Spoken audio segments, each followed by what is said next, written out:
முருகப்பெருமானுடைய வரவை சீக்கிரமாக வர வைக்கக்கூடிய தன்மை எதற்கு இருக்கு அப்படின்னா மயிலுக்கு மட்டும்தான் இருக்கு.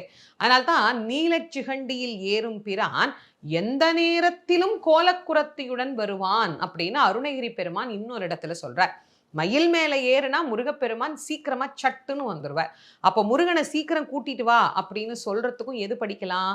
மயில் விருத்தத்தை நாம பாராயணம் பண்ணலாம். இந்த மயில் விருத்தத்துல இன்னொரு விஷயத்தையும் அருணகிரி பெருமான் அழகா சொல்லியிருக்கிறார். சந்தான புஷ்ப பரிமல கிங்கினீமுக சரணயுகள அமிர்த பிரபா சந்திரசேகர மூஷிகாரூட வெகுமோக சத்யப்பிரிய ஹாலிங்கன சிந்தாமணி கலசகரகடக்க போல திரியம்பக விநாயகன் முதல் சிவனை பலம் வரும் அளவில் உலகடைய நொடியில் வரு சித்திரக்கலாபமயிலாம் மந்தாகினி பிரபவதரங்க விதரங்க வனசொரோதய கிருத்திகா வரபுத்திர ராஜீவ பரியங்க தந்திரிய வராச்சலன் குலிசாயுதத்து இந்திராணி மாங்கல்ய தந்து ரக்ஷா